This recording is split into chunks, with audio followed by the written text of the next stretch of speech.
vật đó nằm trên người chú Trương. Tôi không cần tiền, nếu đã hứa ban đầu thì tôi sẽ lấy thứ đó từ chú. Tôi từ chối thẳng thừng, người quân tử không lấy thứ người khác yêu quý, huống hồ đây là báu vật gia truyền của tôi. Cậu cầm tiền đi, muốn bao nhiêu cứ nói, chú Trương nói với giọng chắc nịch, chuyện đã nói ban đầu là chỉ cần tôi thích thì có thể lấy bất cứ thứ gì. Tôi đã hoàn thành việc đã hứa với chú lại bội tín thì có hợp lý không? Chú Trương liền đập mạnh lên bàn, lạnh lùng nhìn tôi. Tôi đã nể mặt cậu lắm rồi, nếu không phải cậu từng giúp tôi đã chẳng tử tế thế này đâu. Đừng tưởng mình quan trọng, cậu là ai, còn tôi là ai, cậu xứng đáng lấy báu vật nhà họ Trương sao? Cầm lấy 3 vạn và lập tức cút khỏi nhà tôi. Ai ngờ được rằng chú Trương lật mặt còn nhanh hơn lật sách. Người ta có câu, tượng đất cũng có lửa giận. Ban đầu tôi nói lý lẽ đàng hoàng, ai ngờ chú Trương lại lật mặt ngay lập tức. Tôi siết chặt nắm đấm, chú Trương, chẳng lẽ chú định quỵt nợ? Tôi hỏi lần cuối cùng. Ngay lúc căng thẳng nhất, một người đàn ông trung niên bụng to, đội mũ đầu bếp cao, mặc đồ đầu bếp, bưng một tô súp tiến vào. Cử chỉ của ông ta cứng nhắc, kỳ lạ.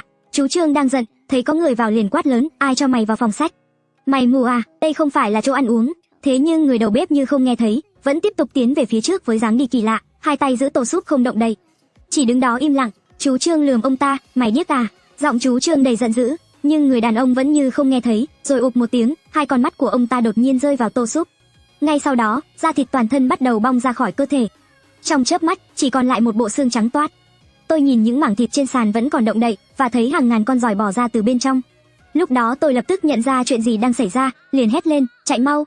Đó là hóa xương sống. Lời nguyền này đến nhanh quá, đừng bỏ đi, làm ơn cứu tôi. Nhìn ông ấy van xin liên tục, tôi không khỏi mềm lòng. Đưa bảo ngọc cho tôi sẽ lập tức ra tay. Lo ông ấy trở mặt, tôi đành đòi thẳng. Dù những con trùng độc dưới đất trông rất đáng sợ, nhưng với khả năng của tôi bây giờ, tôi có thể tiêu diệt chúng nhanh chóng. Hai điều đầu đã ứng nghiệm, chỉ e điều cuối cùng cũng sắp xảy ra. Khi nhắc đến lời nguyền thứ 3, ông Trương bỗng trùng xuống, không còn sức lực. Những lời của ông làm tôi thấy sáng tỏ hơn nhiều. Ngôi nhà này của ông cũng là do vị thầy đó bố trí phải không? Ông ta có nói với ông không, rằng trận phong thủy này sẽ hại gia đình ông? Ông Trương nhìn tôi với vẻ không tin nổi. Ông ta chỉ nói rằng trận phong thủy này sẽ mang lại may mắn không ngừng cho nhà họ Trương. Làm sao ông ấy lại hại tôi chứ? Ông ấy là bạn tốt của tôi cơ mà. Không tin ư? Ông có 2 con trai, một người chớt bất đắc kỳ tử, một người tự hủy. Vợ của họ sau khi cưới 3 năm đều sinh liền 2 đứa con. Ông lẽ ra phải có con cháu đầy đàn, nhưng cuối cùng chúng lại sớm qua đời. Giờ đây chỉ còn một cháu gái, phải không? Người bố trí phong thủy cho nhà ông là đang hại ông đấy. Nghe xong những lời của tôi, ông Trương như sét đánh ngang tai, đầu gối mềm nhũn, quỳ sụp xuống đất. Cầu xin cậu đừng nói nữa, tôi coi ông ta như anh em, vậy mà ông ta lại đâm sau lưng tôi. Tôi thật không thể ngờ. Đúng lúc này, quản gia lớn tuổi của nhà họ Trương lao vào, thở hổn hển la lên, lão gia, nguy rồi. Tiểu thư đột nhiên mất tích rồi. Ông Trương lo lắng ra mặt, bỗng đứng dậy lấy ra một thiết bị giống điện thoại từ ngăn kéo. Đừng lo, tôi đã gắn thiết bị theo dõi trên người tiểu thư. Nhất định sẽ tìm được cô ấy. Tôi ngạc nhiên nhìn ông Trương mới giải thích gần đây nhà họ Trương xảy ra nhiều chuyện kỳ quái, tôi chỉ có một cháu gái, nên tôi phải cẩn thận hơn. Quả không hổ danh là lão làng, kinh nghiệm thật phong phú. Thiết bị cho thấy tiểu thư đã rời khỏi nhà họ Trương, đang hướng về trung tâm thành phố. Ông Trương vội vàng mặc áo định đi ra ngoài, tôi liền ngăn lại, chờ một chút, tốt nhất bây giờ ông đừng ra ngoài. Từ khi tôi lấy đi bảo vật gia truyền của nhà họ Trương, mệnh cung của ông Trương lập tức bị khí âm bao phủ, hiện rõ dấu chớt chóc. Một khi ra ngoài nhất định sẽ gặp thảm họa, vậy tôi phải làm gì bây giờ? Ông Trương lo lắng hỏi, nếu cháu gái xảy ra chuyện, tôi giữ cơ ngơi to lớn này còn có ích gì? Để tôi ra ngoài tìm cô ấy. Suy nghĩ kỹ, tôi vẫn nói, cảm ơn đại sư, từ nay về sau, nhà họ Trương dù làm trâu ngựa cũng sẽ báo đáp ân đức của ngài. Ông Trương xúc động nói, ngài nói quá lời rồi. Tôi khẽ mỉm cười, không để tâm. Ông hãy tìm 18 đồng tiền thời vạn lịch, mỗi 9 đồng sâu thành chuỗi đeo trên người, có thể bảo đảm ông bình an trong 9 ngày. Ông Trương gật đầu, chỉ cần tốn chút tiền và thời gian là có thể chuẩn bị đủ. Quản gia, phiền ông lái xe đưa cậu ấy đi tìm tiểu thư. Lão quản gia lấy lại bình tĩnh từ nỗi lo lắng, nhận lấy thiết bị theo dõi và ngay lập tức dẫn đường. Ngồi trong xe của lão quản gia, tôi cuối cùng cũng có chút thời gian chuẩn bị kiểm tra thanh đồng cổ kính và ngọc bội. 2 báu vật này trong túi áo tôi không ngừng rung động. Tôi cắn đầu ngón tay và dùng ngón tay vẽ một ký tự máu lên thanh đồng kính. Đúng lúc đó, vết máu trên thanh đồng kính từ từ hòa tan, cuối cùng hình thành chữ hợp. Tôi liền kết hợp 2 báu vật lại, đột nhiên, từ ngọc bội phát ra ánh sáng đỏ rực, sau đó một con rắn đỏ bò ra từ bên trong và kỳ lạ chui vào thanh đồng kính. Cùng lúc, máu trong người tôi sôi sục như thể bị đốt cháy. Chỉ trong tích tắc, mồ hôi tôi tuôn ra như suối, toàn thân phát sáng đỏ rực.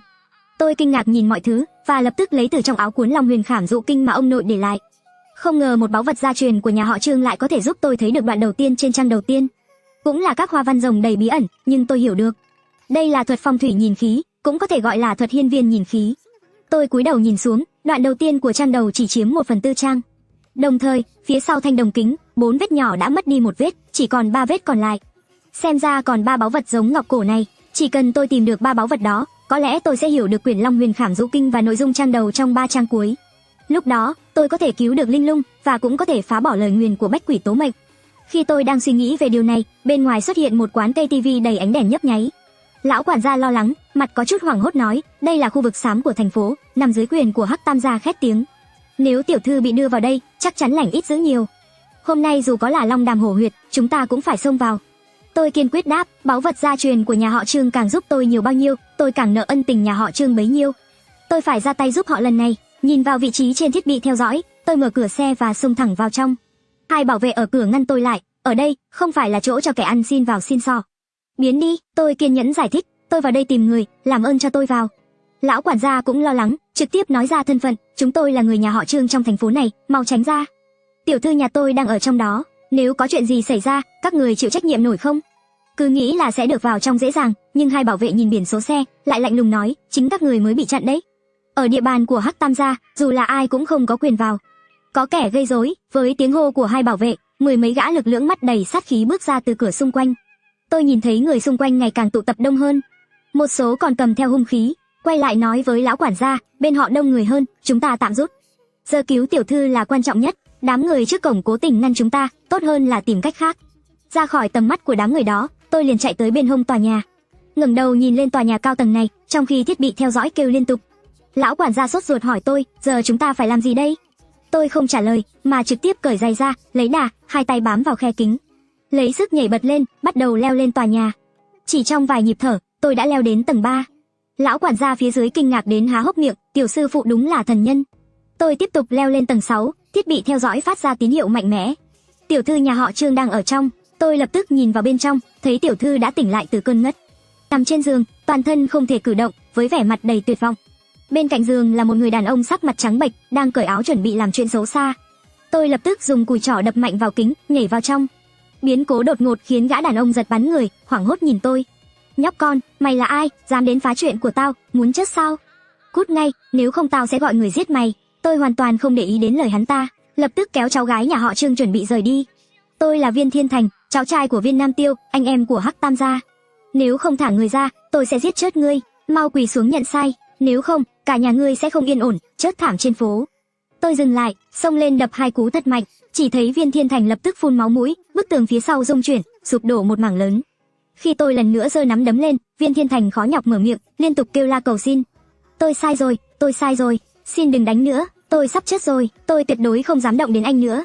Tôi buông tay, anh ta lăn lộn chạy ra khỏi phòng. Sau đó, tôi kéo cháu gái nhà họ Trương, lập tức chạy xuống cửa chính. Nhưng lúc này, trong sảnh tầng 1 đã đứng đầy đàn ông áo đen. Mỗi người đều cầm một thứ gì đó, mặt mày hung ác. Đám đông tách ra, một người đàn ông bước ra. Trong sảnh, khi mọi người thấy hắn, đều chăm chú nhìn. Ánh mắt đầy vẻ sợ hãi. Hắc Tam gia, hơn trăm người đồng thanh hét vang. Người đó chính là lão đại ở đây. Hắc Tam gia nhìn tôi, nói với người phía sau, Viên tiểu thiên sư, ngươi muốn xử lý hắn thế nào? Người phía sau chính là Viên Thiên Thành, người trước đó đã được tôi thả đi. Không ngờ chúng tôi lại gặp nhau nhanh đến thế. Viên Thiên Thành nhìn tôi bị bao vây, đắc ý nói. Gương mặt trắng bệch kết hợp với nụ cười quái dị của hắn, khiến người khác không khỏi rùng mình. Mọi người nhường đường, thằng nhóc này dám động thủ đánh ta, hôm nay ta sẽ để hắn bị ác quỷ ăn tươi nuốt sống. Viên Thiên Thành lập tức lấy ra một cái bình nhỏ màu đen, thả ra một bóng đen. Hắn chỉ vào tôi, dịu dàng nói với một khoảng không. Con yêu, giúp cha giết người kia đi. Người khác không nhìn thấy con ác quỷ đó, nhưng tôi thì nhìn thấy. Đó là một thai nhi 9 tháng tuổi, đầu đầy tóc mỏng, khắp người dính máu. Nhìn thấy hắn, tôi lập tức phẫn nộ vô cùng, hổ dữ còn không ăn thịt con, hắn lại dám ra tay với đứa con chưa chào đời của mình, thật là cầm thú. Tôi lấy ra gương thanh minh, lập tức rạch tay, máu rồng chảy xuống mặt gương, miệng lẩm nhẩm chú ngữ. Trời tròn đất vuông, luật lệnh 9 chương, tứ ngự ngũ phương, trừ tà bắt quỷ. Gương thanh minh lập tức phát huy, phong ấn hồn ma đứa trẻ ngay tức khắc. Tôi lạnh lùng quát lớn, thủ đoạn tầm thường, còn dám ra tay với ta, mau cút ngay. Viên Thiên Thành chợt nhớ đến người từng đấu pháp với hắn trước đây, tay run run chỉ vào tôi. Là ngươi. Lúc này, tôi có chút không hiểu ra sao, Viên Thiên Thành như phát điên. Hai mắt đỏ rực, vẻ mặt điên cuồng, ra lệnh cho hơn trăm người xung quanh tiếp tục vây chặt tôi. Ngay khi mọi thứ căng thẳng đến mức sắp động thủ, ông già ngồi ở góc tường, miệng đang gặm chân gà, nhìn thấy gương thanh minh trong tay tôi, lập tức hét lớn. Dừng tay hết cho ta. Ông ta quay sang ra lệnh cho người đàn ông trung niên bên cạnh, bảo vệ hắn. Người đàn ông trung niên lực lưỡng lập tức đứng dậy, chỉ vài bước đã đến trước mặt Hắc Tam gia, nhẹ nhàng nói. Người này của Long Thành Tây Nam, ta bảo vệ, người có thể cút đi.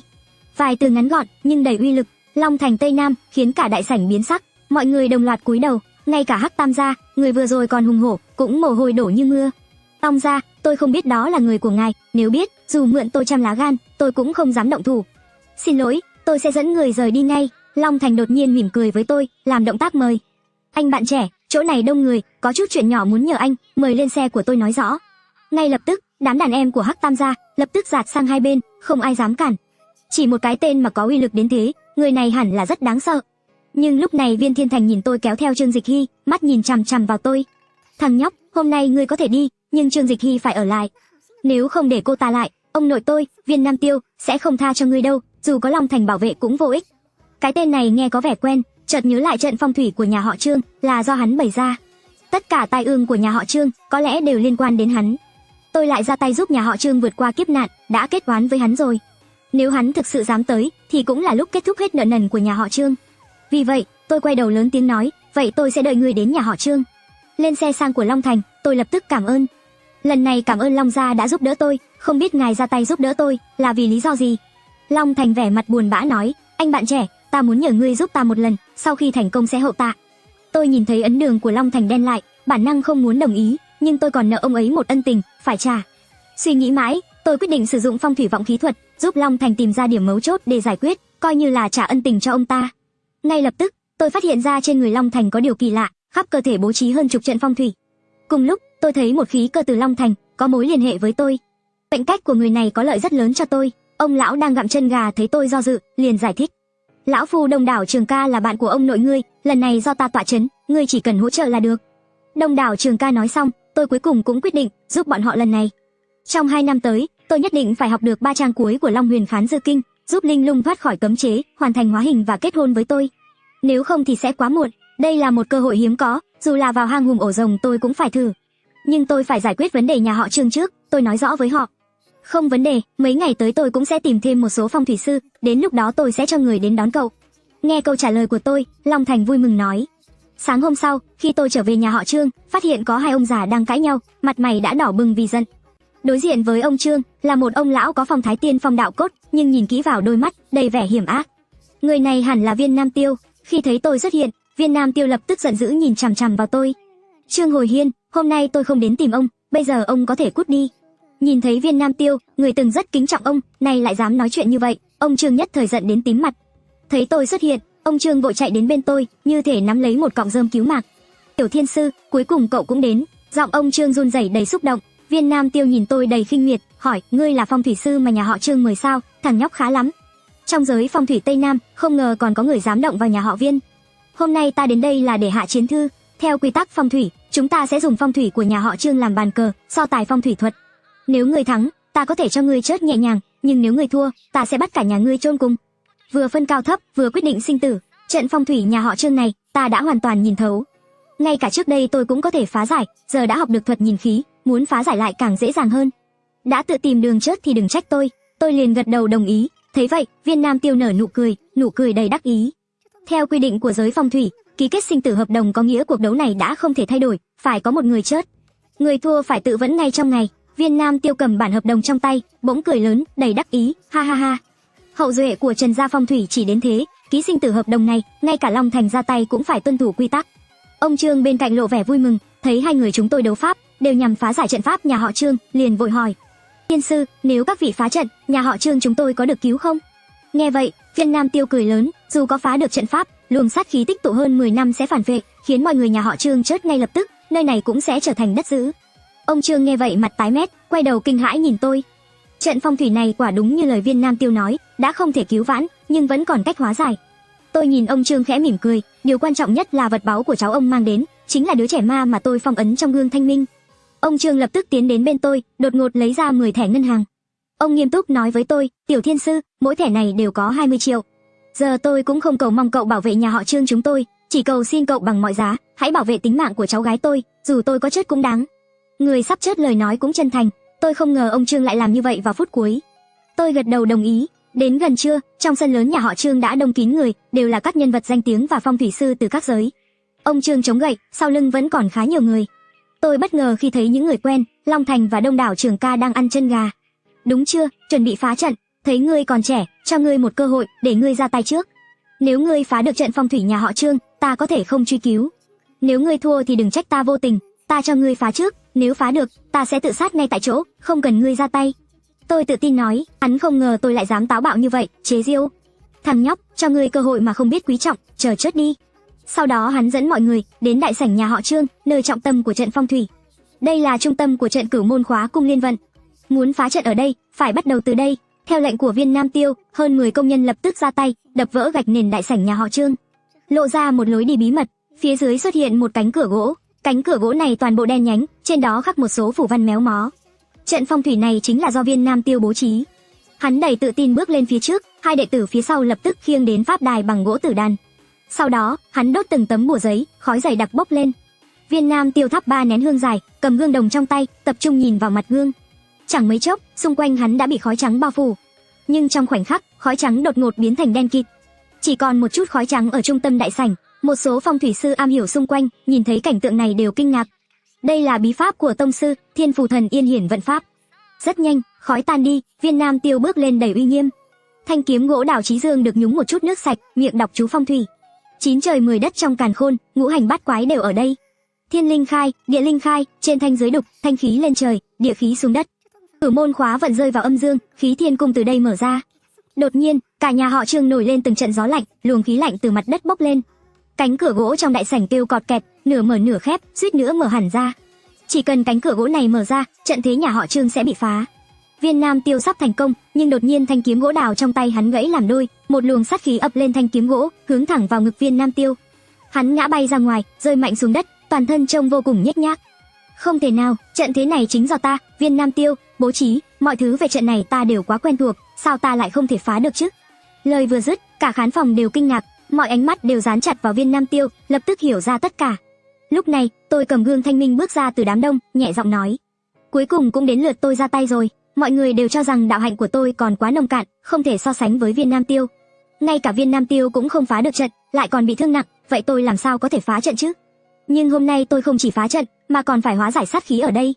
Thấy tôi bắt đầu hành động, Viên Nam Tiêu lập tức mừng rỡ, nở một nụ cười u ám, lớn tiếng nói: thằng nhóc họ Trần, hợp đồng sinh tử đã ký, hôm nay người chắc chắn phải chết. Tôi liếc hắn một cái, nhếch môi, muốn chọc tức lão già này thêm chút nữa. Sau đó tôi bước đến bên ông Trương và nói: ông Trương, đưa tôi 9 đồng tiền cổ trên cổ tay ông. Nghe vậy, Viên Nam Tiêu cười to, vỗ đùi liên tục, chế giễu: thằng nhóc họ Trần, đạo hạnh của ngươi vẫn còn quá nông cạn. Thứ này dù có thể tụ tài vận, cũng không thể nào phá được trận này. Cứ chờ mà xem. Tôi cầm 9 đồng tiền cổ, hai tay hợp lại, thi triển vọng khí thuật, nhìn về phía cánh cửa gỗ. Đột nhiên tôi tìm được thời cơ, ném từng đồng tiền về phía cánh cửa gỗ. Người khác không hiểu thế trận phong thủy đang lưu động, nhưng tôi có thể thấy có 8 luồng khí xoáy đang lưu chuyển, khóa chặt phong thủy của nhà họ Trương. 8 luồng khí xoáy bị phá vỡ bởi ngoại lực, trận Cửu Môn Khóa Cung Liên Vận tự nhiên sụp đổ. Sát khí âm tà tích tụ mười mấy năm, lập tức trào ra từ dưới đất. Trời xanh trên đầu, bỗng chốc mây đen ùn ùn kéo đến. Tiếp theo là tia chớp lóe sáng, sấm rền vang, trận pháp đã bị phá. Tất cả các phong thủy sư trong đám đông đều sững sờ. Ngay khoảnh khắc phá trận, Viên Nam Tiêu cũng không thể tin nổi, há miệng định chế giễu, nhưng chợt nhận ra điểm mấu chốt. Tôi đã phá trận bằng cách lợi dụng khí lý xoáy của trận pháp. Hắn lẩm bẩm, lắc đầu không ngừng: không thể nào, tuyệt đối không thể nào, cậu ta mới chỉ 10 mấy tuổi, sao có thể giỏi như vậy? Ta mới là người bố trí trận pháp này, ngay cả ta cũng không thể phá được. Sao một thằng nhóc danh có thể phá được? Hắn dần dần lùi lại, định nhanh chóng rời khỏi nơi này.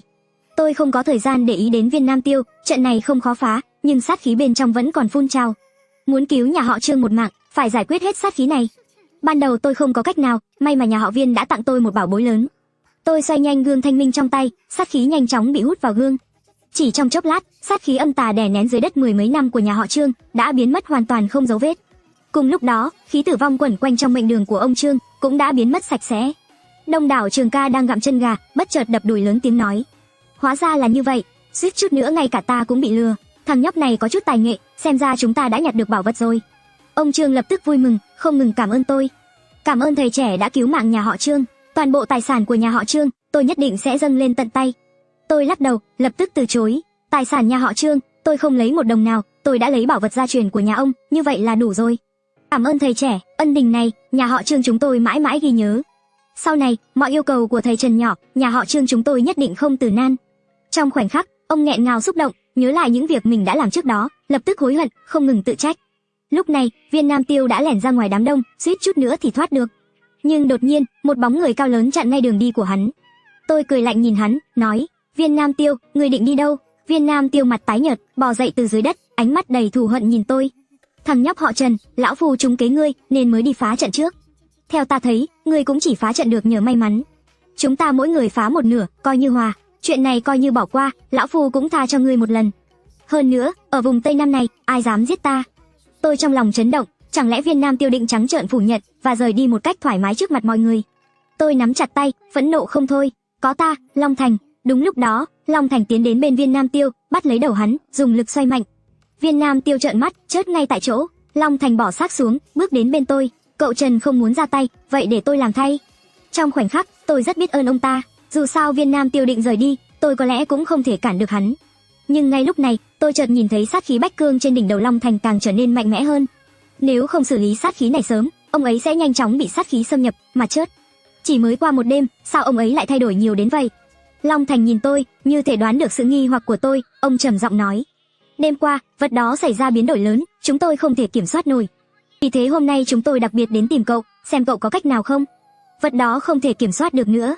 Tôi cau mày nhìn Long Thành, cảm thấy bản năng rằng chuyện này không đơn giản.